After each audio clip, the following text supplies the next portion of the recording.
Welcome back to Sucker for Love. Over the last couple of episodes, we have been we've been dedicated to smooching Lynetta, and we successfully smooched Lynetta at the cost of ourselves and all the rest of humanity. So we finished, but that said, there's two sides to a VHS tape. There's not, but there is to this one, and I didn't go play with that half. The other half, I don't know what it is. But I didn't do it. But now here we are, we're going to try the yellow VHS tape this time.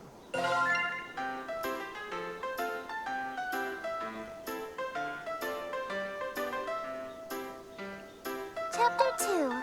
The King in Yellow approaches.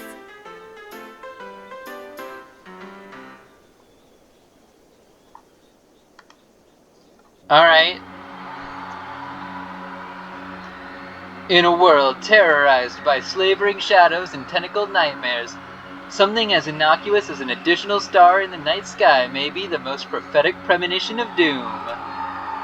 For wherever the lurid golden light of the planet Carcosa shines, the long, wicked shadow of the King in Yellow is cast.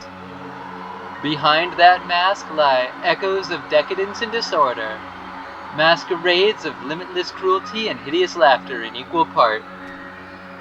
And of all the poor devils seduced by the lavish promises of the God King's court, the favored victims of the King's sadistic amusement, are followers belonging to other deities. Huh? What? Where? Huh? Did I zone out? What was I doing? Damn, I'm having one hell of a brain fart. I can't remember for the life of me what I was supposed to be doing. Everything feels so hazy. Was I going to work? I am standing outside after all. Yeah, that's gotta be it. The sun is setting, so it's probably around 7 p.m. Which means I'm gonna be crazy late. Fantastic. That's the beauty of working nights. I can't use the excuse that I overslept. Yeah, boss, I slept all day, sun up to sundown. That's why I'm 6 hours early for my shift? Huh? Those sound like the church's noontime bells. It's high noon? No way, they must be doing some special evening service or something. I can clearly see that it's the golden hour right before sunset. I'll just have to ask someone for the time on my way to work. If it's not too late, and I really hoof it, I'll just get chewed out instead of fired. I'll still have to deal with being sweaty, but I'll figure that out when I get there. Oh, someone's coming home. Perfect. Fingers crossed that I'm not absolutely screwed. Hey man, sorry to bother you. You wouldn't happen to have the time on you, would ya? Hello? Hey! Hey? Is this guy ignoring me? Normally I'd say whatever and walk away, but he's unfortunately standing in the only stairway off this floor. The only way to exit this conversation is to shove past him. But this guy is giving me such weird vibes, I don't want to go anywhere near him. The longer I look at him, this guy seems more and more suspicious. That odd posture, he's slowly swaying in an uncanny, disturbing way. The color of his shirt looks filthy, stained with splotches of deep browns and reds. Is he bleeding? Does he even live here? This is the top floor, and I thought I've met all my neighbors. There are only 4 apartments up here.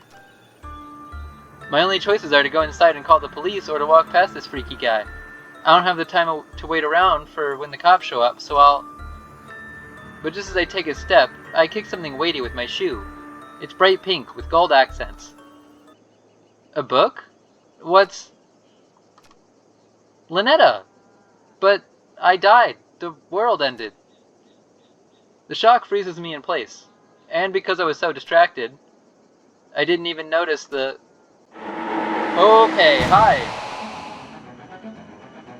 I duck inside my room, slamming the door in the suspicious men's face. Fumbling with the locks in a panic, I manage to turn the deadbolt. I take a few steps back into the room, clutching the book to my beating chest. I died. I definitely died when I performed the final ritual, so why am I still here? Where is here? Locked in my room, I have nowhere to run. Lynetta! Lynetta! If Lynetta was here, she could explain this. Maybe there's something in this book that can save me. I need to hurry. Come on, Lynetta, where are you? Huh? Who is this Lynetta you're trying to call? Missy? What are you doing in my room? How are you doing in my room? Why are you doing in my room? I have many questions. I just so happened to overhear you saying, Lynetta, where are you? You sounded like you were in trouble, so I let myself in. But there was guys. They were spooky. How did you even get in here? Your window was open. Huh? No, it's not. And either way, I'm on the top floor, so how did you... Lynetta sounds like a girl's name, right? This Lynetta is obviously the girl you stood me up for, isn't she? I feel like there's not a good answer to this question. What is her deal? I knew she'd be pissed I slammed that door in her face, but not so much that she wouldn't notice any of the things obviously wrong here. Why doesn't she care about those freaky things stalking me outside? Or that my room is full of evil idols and ritualistic tokens? I can explain all this stuff. Let me guess. Accursed devices used to channel eldritch magics and do the bidding of outer gods. Well, that was weirdly accurate. Okay, hold on. Yeah, so we can definitely read this, because this is definitely King in Yellow. And you can tell, because the middle of this word is the same as the middle of this word, and these two symbols are the same. And okay, so I can read some of this now. Can't always tell where the symbol boundaries are, but I can at least start to put together some of the cursed text. Well, yeah, that's exactly right.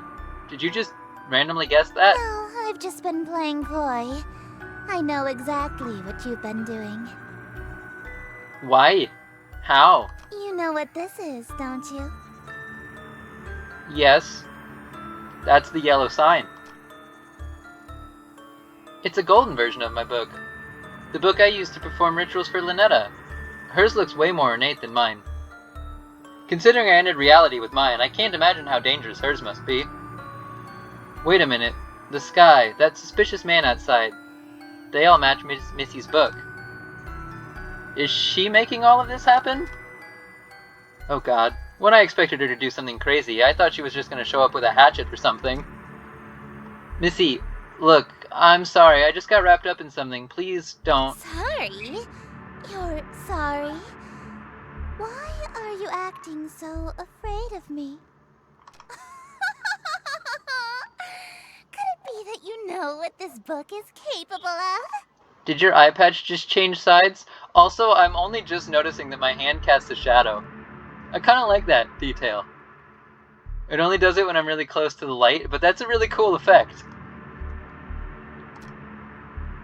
I know all too well. But I also know that these incantations take at least 5 seconds to pronounce, and that's if she gets it right on the first try. So worst case, I have 5 seconds to stop her. If I dashed her my ritual knife behind her, I might be able to kill her before she does something terrible to me. If I can distract her, I might be able to buy myself more time. Missy, look, I'll do whatever you want. I can be rather demanding. Name your price. So bold. In that case, I have 3 commands. Okay. Number 1, you'll address me as Your Highness from now on. So when I come home, it's welcome home, Your Highness. Okay, sure. When she comes home, she wants to move in, but that means... Whatever, it's not like I'm gonna have to actually follow through on these. At least one of us is about to die. As you wish, Your Highness. What else? Number 2, you'll quit your job so you can spend every waking moment catering to me, your one and only. Sure, whatever, just a little bit more until I'm in sprinting range of the knife. And number 3, you'll obey every order and whim I have, absolutely, without question. Do you agree to my terms? Absolutely. Absolutely. What? Absolutely, Your Highness. I suppose do whatever I ask, then there's no need to use any of these dreadful spells on you. As a matter of fact, I believe you can help me with them. Here. She just handed over her book without a second thought. Yellow energy pulses and crackles from my fingertips. Is she not here to hurt me? Confused. I've liked you for a long time, and you're a capable bookkeeper. Handsome to boot. There's no reason we can't simply work together. Okay. Sure. This is not at all unsettling. After all, a relationship based on threats of violence and fear is no good, right? You got me there. That doesn't seem like a good thing. Right? We narrowly escaped with our lives just now. But something is bothering me. How does she remember that I stood her up in the reality that ended under Linetta's awakening? And how did she get in through my window? I doubt she was able to climb several stories dressed like that, and then pass through my locked window without breaking it. There's only one possible answer. Alright, Your Highness, I am ready to enter my lifetime of servitude to you. I just have one small request first. Being? Could you tell me what this is? Huh? Your Worcestershire sauce? What about it? So you're an Eldritch Goddess disguised as a human. What? How did you figure that out so suddenly? Because you could say the sauce name. Isn't it obvious? No human being can pronounce Worcestershire.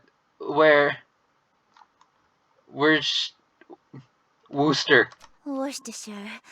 Of course not. It's an Eldritch loanword. Why else would it be spelled like that? I was careless. After all this time I wasted trying to seduce you in this slovenly form. Yeah, you should have tried using your Eldritch form instead. I would have fallen in love immediately. What? What? You think cosmic entities are attractive? As a human? I mean, that was the whole thing with Linetta. So, yes, I guess so. 3D women are fine, but 4th dimensional girls with non-Euclidean geometry are smoking. They've got curves I can literally get lost in. If I had known that you're attracted to my cosmic godhood, I would have just led with that. Allow me to properly introduce myself.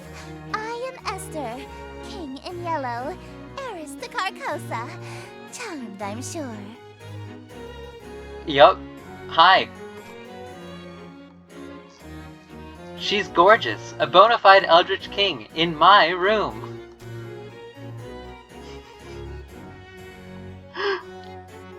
Oh man, all my fantasies of smooching an Eldritch horror are coming true.